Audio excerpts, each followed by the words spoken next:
All right, guys, I just got in over 7-mile hike, and I was moving on this hike, probably 5 miles an hour, maybe just a little bit less. And there's some pretty rough terrain. But guys, I got to tell you about some lessons learned on the hiking trail.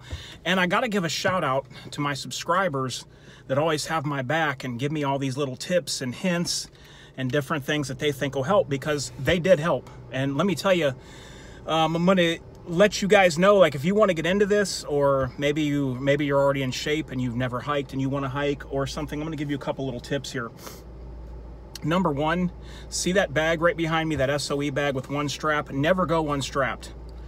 Here's the thing, guys, anything that irritates you even a little bit, magnify it times 50 when you do 5, 6, 7, even 4 miles. So anything that irritates you is going to really aggravate you. It's going to be hard to take. I got skin off. Maybe I'll show you here in a little bit on my calf, where I was carrying my ankle holster and the leather was rubbing. It literally looks like a patch of blood. There's skin missing. I've been treating it, and that's just from rubbing. Now you could go around, wear this ankle holster all day, whatever, as a backup, whatever you want to do, and you wouldn't have felt that. It would never happen. But when you're on a trail and you're hiking, you feel it quick. So let me show you guys, let me flip the camera around and show you guys a couple of things here. Okay, so guys, here's what I did. I'm thinking, I'm shopping around and seeing what gear I want to get for hiking. Definitely want to get some boots. Right now I have on Kurus, K-U-R-U. They work really well. What you see on the floor there, in case people will ask, that's my Hornady Tri-Lock safe with the shackle, just in case anyone wanted to know. But anywho, so I had my Glock now. What I do is I put it in the backpack. Now, what I'm using is kind of a, I kind of turned this clothes bag from SOE Gear. I've had this for like a couple years, never really even used it. It was hanging in my closet. In fact, I never used it. What I did was I just put it on like a backpack and it worked fine. Now, what I'm finding that I need is I need a string though to hold the straps together. See, the straps are wanting to go off of my shoulder on each side. They were decent. I've got no hot spots the whole 7 miles. I had this on the whole 7 miles. Probably had about 10 pounds in here, which is cool. Gives me a little bit extra weight when I'm trucking hills and trekking through the forest and climbing and everything that I was doing. The bag is damp. It will be a little bit hotter where this sits on your back. What I did was I put these straps around my shoulder, and like I said, I just used this as a backpack, and it worked really well for that, just except for I need some kind of a bungee that holds these in closer.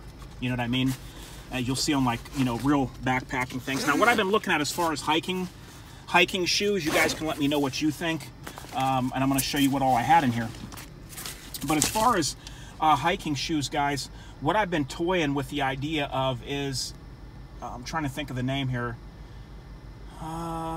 Is it Hurley? I can't think of the name right off the bat, but there's a hiking shoe. Oh, Under Armour. Under Armour hiking shoe.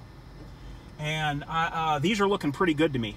I need something that more looks and is going to act like a tennis shoe, but has tread on it for hiking. Because I mean, I'm moving on these trails. I'm moving. I'm just, that's why I didn't film on the trail, because I'm moving, man. I'm probably, like I said, I'm probably going 5 miles an hour, maybe sometimes a little bit under. So Under Armour, I need wool socks. Right now I'm using the Jocks socks. They're vented on top, and those have been good. No hot spots in the shoes whatsoever. Here's what I had in this bag, guys. I had the Olight S2R Baton, I believe this is called. I've had this for almost 2 years now, guys. It's never failed me. As long as there's power on the battery, it'll work. I have extra batteries in this little kit here.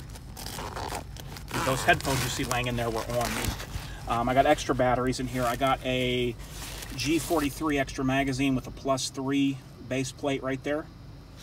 And got just batteries in there. I had a Spyderco Delica for the knife. Didn't have my multi-tool. I can put that in there. I like having the weight, guys, but I'm going to tell you something about that too. And I had my Glock 43 in there like that. Always keep this in a hard holster that snaps in tight. You don't want this gun to be loose in this bag flopping around on your back, because that trigger guard would be exposed and that would be very dangerous. So let me tell you guys something. Now for me, I like having the extra weight on my back when I'm hiking. But I'm going to tell you guys, if you're in shape or you're not in shape and you want to start hiking, you may want to trim all the weight you can now I know why guys say, oh, the ounces, you know. I know there's a YouTuber that always talks about the ounces, and now I understand why for the first time in my life. The ounces do add up and they do count, and I will admit that, because, you know, it's like I said, anything you do is magnified out on that trail 7 miles deep. But yeah, guys, that's some lessons learned. Is, first of all, my shoes were good, but if you don't have a comfortable shoe, you might as well hang it up. If your shoes aren't even comfortable in the slightest bit when you walk around during the day, you'll never make it on the trail. Luckily, mine are good. Let me show you what my ankle holster did to me. Yeah, I know, I'm ghost white, like the guy in the movie Powder. That's what my ankle holster did to my leg. And this has been being treated for 2 days, so it was worse than that. It just literally wore the skin right off. I ended up pushing the gun to the other side of my leg just to get that to work right. But guys, I love it. But like I said, trial and error.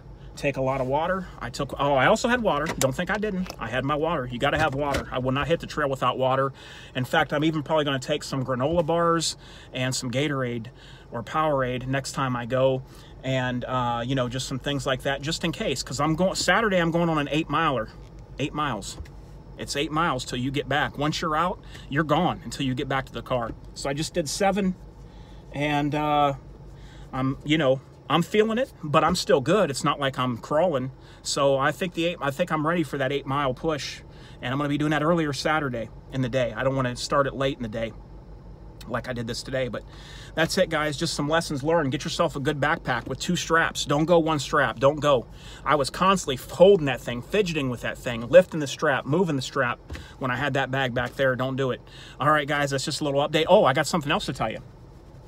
So I got weighed last Wednesday, and I got weighed this Wednesday, which was yesterday. In that week's time, I just started hiking, and I hiked a total of 9 miles Saturday, but there was a split in the drive in between. It was 6 and 3, so I didn't count that. I don't really count that as, you know, I want to do it all in one stretch, but it was 6, a short drive, and then 3 miles. And then I went back and I did a 6.2 miles. Got on the scale the next day. In 1 week's time, I had lost 3.5 pounds. And then today, I had to move my belt a notch tighter. So now the belt that Custer Custom Leather made me, I'm on the last hole in that belt. So I should be down to my 36 waist maybe, which was my goal, to get to a 36 waist. And right now I've lost an even 120 pounds, guys. So there's my update, guys. Channel update, hiking update. See you next time on the trail. DOF out.